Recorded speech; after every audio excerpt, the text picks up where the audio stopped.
Did you really think a retired school teacher with mud on his gumboots and a $2 reading glass from the warehouse was going to walk out of that courtroom with nothing? Drop a comment below and make sure you subscribe, because what my granddaughter whispered to the judge that afternoon changed everything. My name is Warren Tāheke. I'm 67 years old. I live on a small property outside Motueka, in the top of the South Island, where the morning fog sits in the valley, like it's in no particular hurry to leave. I grow tomatoes. I can't sell fast enough. I keep 3 chickens with more personality than most people I've met. And for the past 11 years, I have been raising my granddaughter, Aroha. I want to tell you how that came to be. And I want to tell you what happened 8 months ago, when her mother showed up at my gate with a man in a suit and a leather briefcase, after 11 years of silence. But first, I need to tell you about the night my son-in-law rang me from Christchurch. Aroha was 2 years old. My daughter Renee had been struggling since the birth, not in the way new mothers usually struggle, but in a way that had a particular silence to it.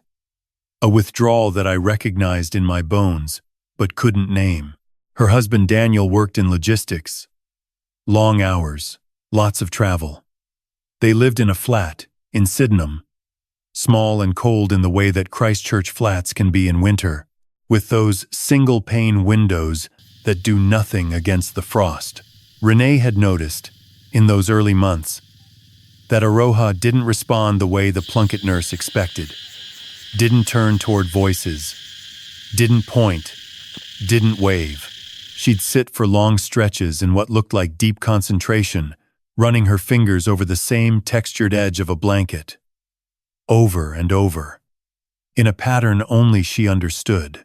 The Plunkett nurse referred them to a specialist. The specialist referred them to another. By the time Aroha was 2.5, the word autism had entered the room and settled there permanently. I remember the exact sentence Renee said to me on the phone, 3 days after the assessment. She said, "Dad, I don't know how to love something I can't understand." I didn't say anything clever back. I'm not a clever man in that way. I just said, "Come up to Motueka for the weekend and bring her." They came. And while Renee and Daniel sat at my kitchen table talking in low, strained voices, I took Aroha outside and sat with her on the back step. She didn't look at me. She looked at the garden, specifically at the way the light was moving through the tomato stakes, making a pattern of thin shadows across the dirt, and she put her hand out, palm flat, and let one of those shadows fall across it. I sat beside her for 40 minutes. I didn't talk. I didn't try to make her look at me.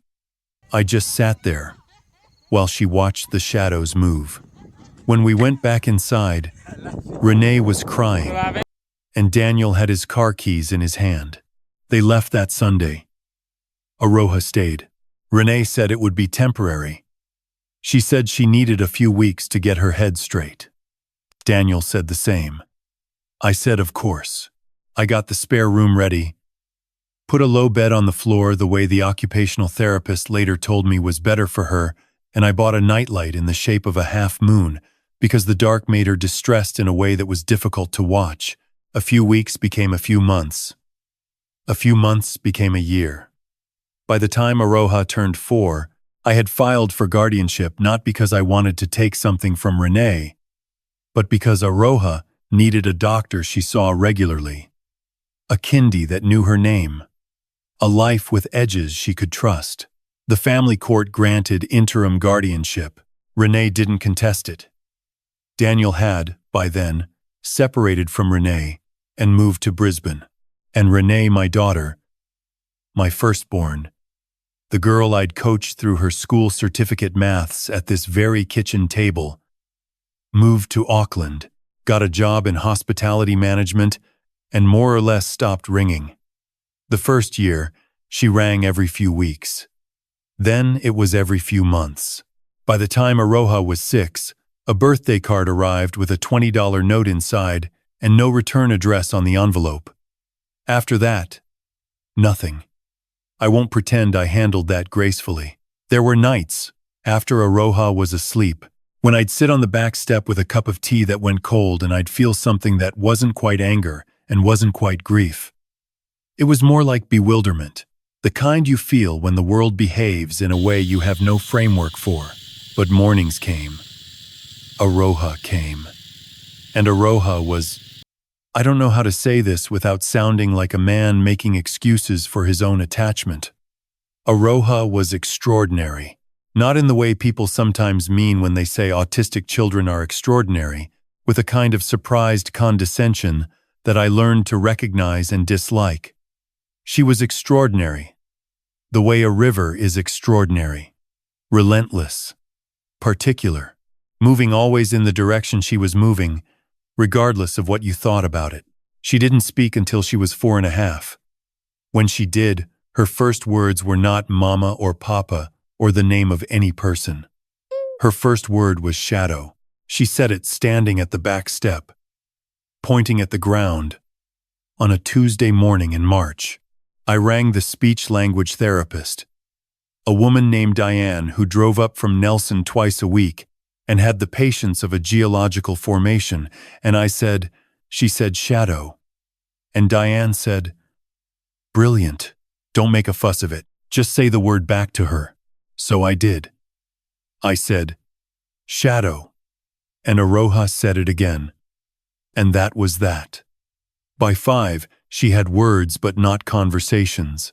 By 7, she had conversations but not with most people, just with me, with Diane, and eventually with a teacher at the primary school named Mr. Edmonds, who had the good sense to let her sit near the window. What Aroha had, from the very beginning, was an eye. I don't know when I first noticed it precisely. She'd always drawn not children's drawings, not sons with faces and stick people, but careful, obsessive things. At 4, she drew the shadow patterns from the garden, over and over, with a ballpoint pen. At 6, she started drawing the hills behind the property, getting the ridgeline exactly right in a way that made me look twice every time. At 8, her teacher entered one of her drawings in the Nelson Regional School's art competition. Without telling her, it placed second. Aroha was not pleased about the competition. She didn't like surprises, but she looked at the ribbon for a long time without touching it. And then she asked me to hang it on the wall. By 10, she had moved from pencil to watercolor. By 12, she was doing something with watercolor that I had no vocabulary for, layering color in ways that seemed to describe light itself rather than just the things light fell on. Mr. Edmonds sent home a note that said simply, I think Aroha sees things the rest of us don't. I had that note for years. I still have it. When she was 13, she discovered digital art. The school had a program, a second-hand tablet, some free software, and Aroha took to it the way she'd taken to shadows on the back step. Within 6 months, she was producing work that looked unlike anything I could find when I searched online for comparison. It had her particular quality, that sense of light described from the inside, but now it moved. She was making short animated pieces, 20 seconds, 40 seconds, a minute, just movement and color and something that made you feel quiet when you watched it. I didn't know what to do with that, practically speaking. I'm a retired teacher. I taught year 7 and 8 maths for 31 years. The art world was not my area, so I did what I do when I don't know something. I found someone who did. There was a woman in Nelson named Patricia Orr who ran a small gallery and had for 40 years been the kind of person who knew which way things were moving before they moved.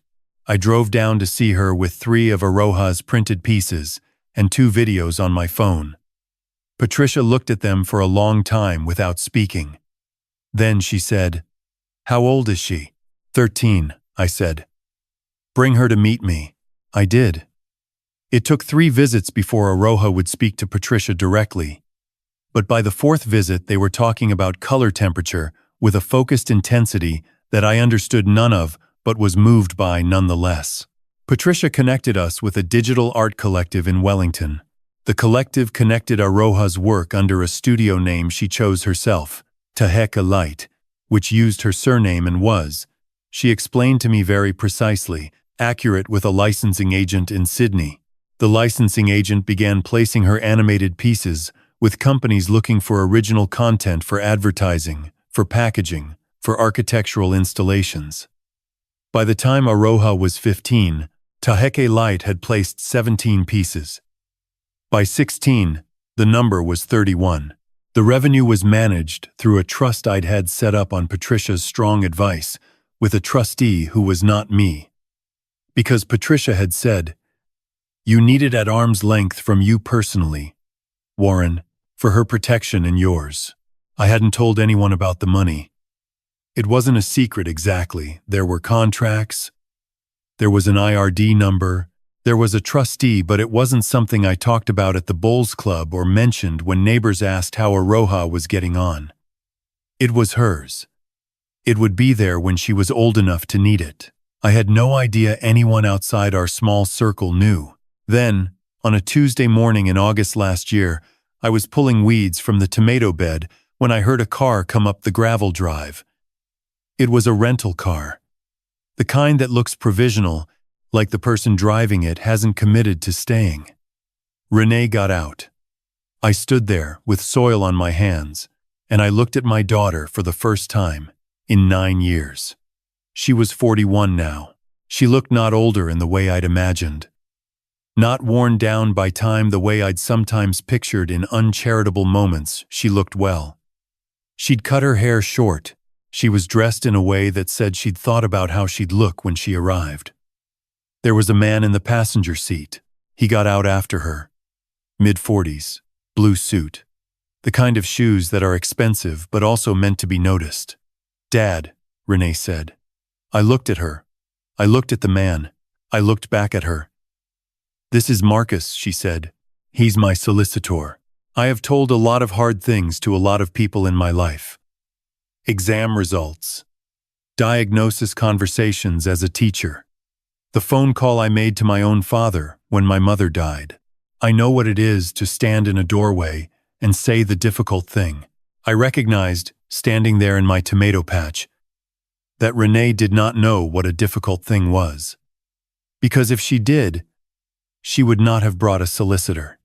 I said, "You'd better come inside." We sat at the kitchen table. The same table where Renee had sat 22 years ago learning trigonometry. The same table where, 11 years ago, she'd said she needed a few weeks to get her head straight. Marcus opened his briefcase. He had a particular manner practiced, cushioned of delivering information that was designed to sound reasonable while meaning something quite aggressive. He said that Renee, as Aroha's biological mother, had never formally relinquished parental rights. He said she'd been aware, through channels he didn't specify, that Aroha had developed a significant commercial profile. He said Renee was interested in re-establishing her relationship with her daughter and, in that context, would be seeking to revisit the guardianship arrangement. I listened to all of this without speaking. Then I said, "What's the name of Aroha's speech-language therapist?" Renee looked at Marcus. "What primary school did Aroha attend? What's the name of the teacher who entered her drawing in the competition? What was the name of her first word?" Renee said, "Dad." What does she eat for breakfast? Not in general. What specifically? What does she need when she's overwhelmed? What's her routine on Sunday mornings? What's the first thing she does when she gets home from anywhere? The kitchen was very quiet. "You don't know," I said. "Because you haven't been here," Marcus said. "Mr. Tāheke, we understand this is. I'm going to ask you to leave now," I said. "And I'm going to ring my own solicitor this afternoon."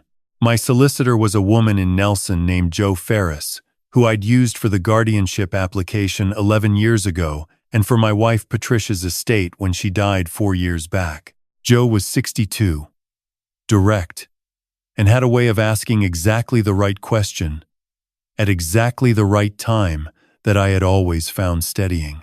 When I rang her that afternoon and told her what had happened, she was quiet for a moment. Then she said, "Warren, the guardianship order you have is interim. It's renewed, but it's not a formal custody ruling. She has grounds to apply. What are our grounds? I said. 11 years of sole care, medical history, educational record, Aroha's own expressed wishes. Given she's 16, a 16-year-old's wishes carry significant weight in the family court. She's going to say she wants to be with me, I said. She's going to be very clear about that. I know, Joe said, but I want you to be prepared for the fact that it will not be quick, and it will not be comfortable. And her mother's legal team will try to frame this in ways that are designed to unsettle you. I said, Joe, I sat in a classroom with other people's frightened children for 31 years.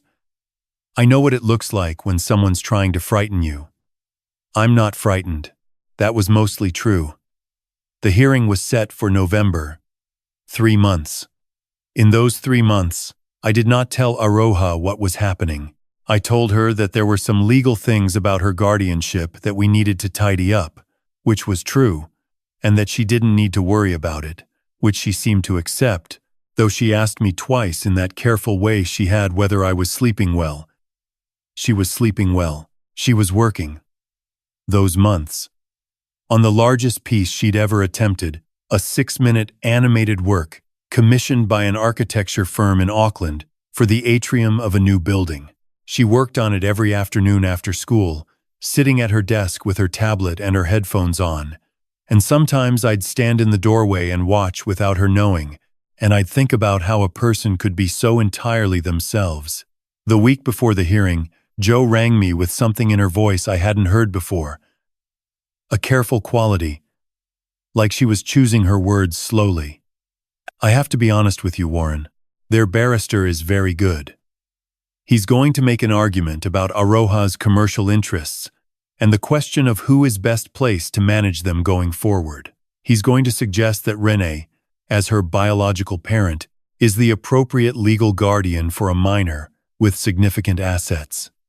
It's not a strong argument on its face, but it's the kind of argument that sounds reasonable to someone who doesn't know the full picture.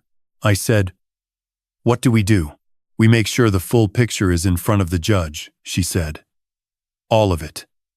And Warren, I need to ask you something. Has Aroha said anything to you about this? About what she wants?" "I haven't told her the detail," I said. "I didn't want to." "Tell her," Joe said. "She's 16. She has the right to know what's being decided about her life. And she has the right to have her voice in that room." I hung up and sat at the kitchen table for a long time. That evening, after dinner, we'd had the soup she liked, the pumpkin one, with a lot of black pepper. I told Aroha what was happening. I told her clearly, the way she preferred, without softening the edges too much. I told her who had come to the house. I told her what was being asked for. I told her what the hearing was about. She listened, without interrupting. She was looking at the table while I spoke, which was how she listened when she was concentrating hard. When I finished, she was quiet for a moment. Then she said, "Do I have to go? To the hearing?" "Joe thinks it would be..." "Yes," she said. "I want to go." She said it with a flatness that wasn't coldness. It was the way she spoke about things she'd already decided. Like the time she was 11 and told me she wanted to try the school camp, even though the noise and the unfamiliarity of it terrified her. She'd said then, "I want to go." And she'd gone.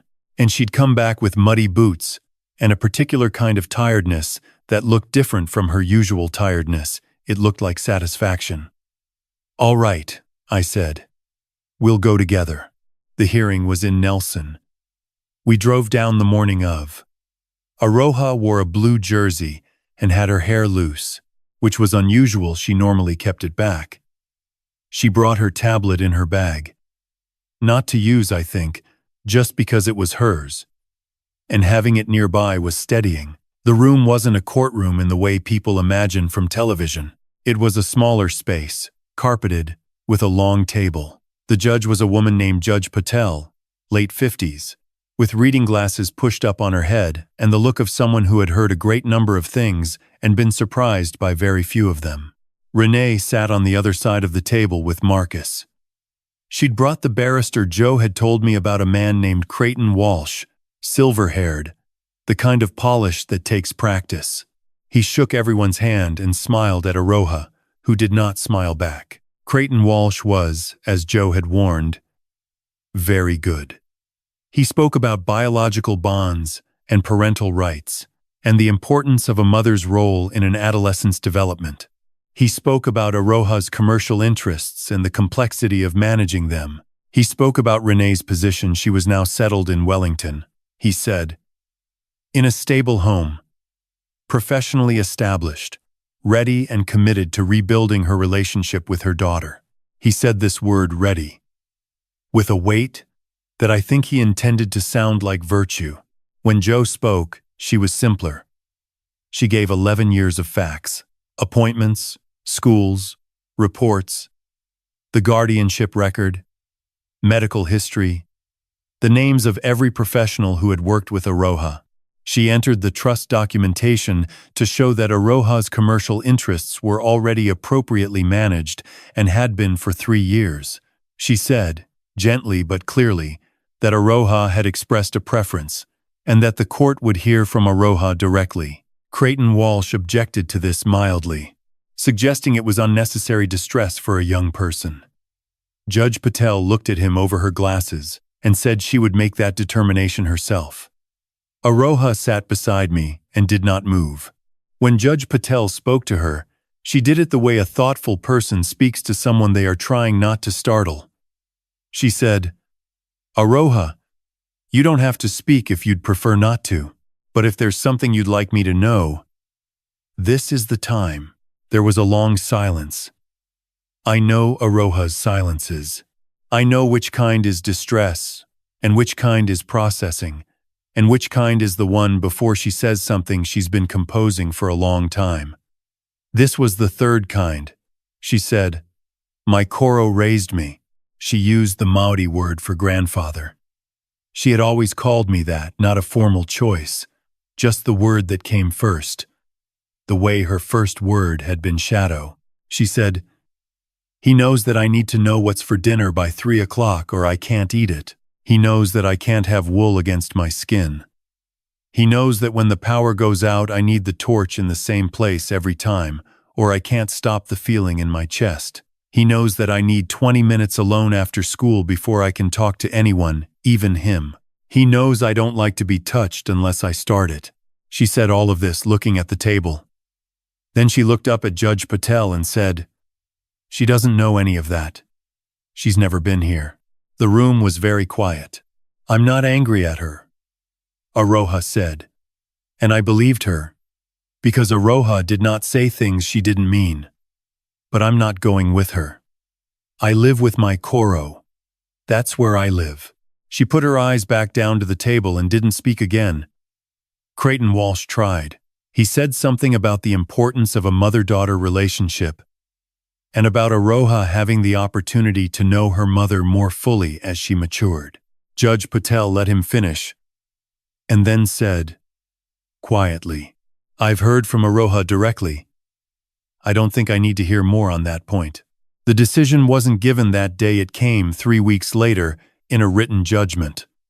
I sat at the kitchen table and read it twice.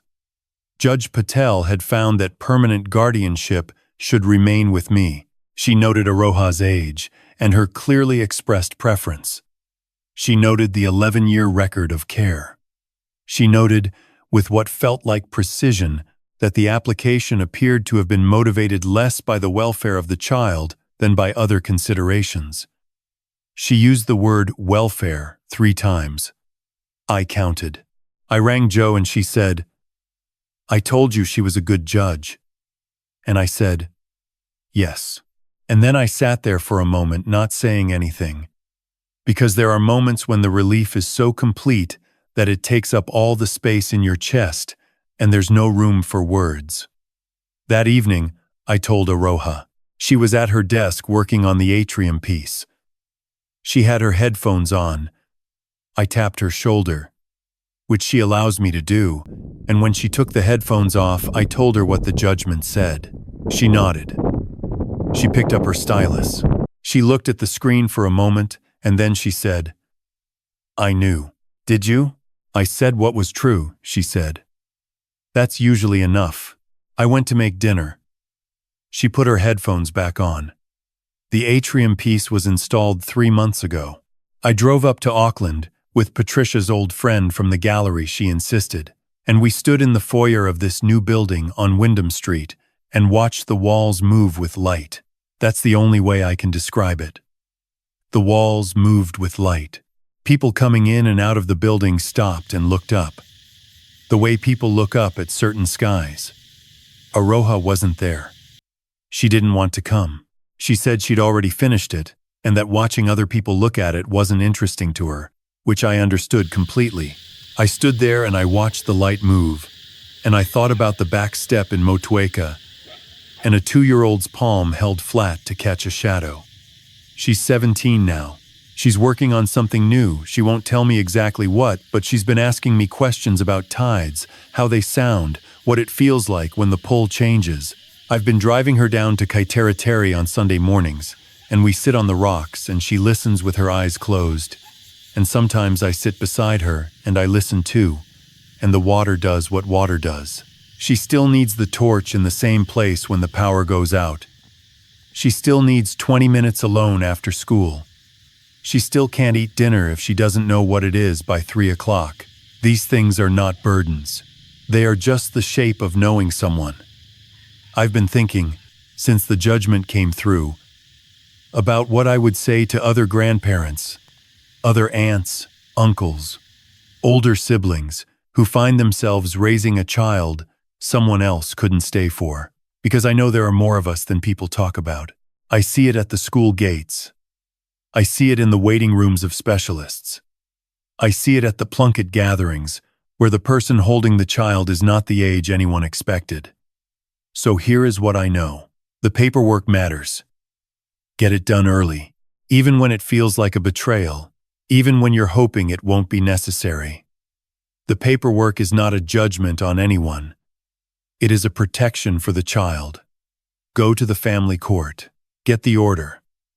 Have it formalized, because 11 years of love does not automatically become 11 years of legal standing. And the day you need that standing, you won't have time to build it from scratch. Know the professionals who help your child. Know their names, their methods, what works and what doesn't. Write it down. Keep it. Not because you will forget, you won't, but because the record is what tells the story of care when you need someone else to see it. And understand this. A child who has been given consistency, who has been seen and known, and not required to be different than they are, grows into a person with a particular kind of confidence. It doesn't always look like confidence. Sometimes it looks like a girl who won't make eye contact and needs to know what's for dinner by 3 o'clock. But it is confidence. It is the deep, structural kind that comes from having been somewhere safe for long enough to trust that safe is a real thing. Aroha knew what she needed to say in that room.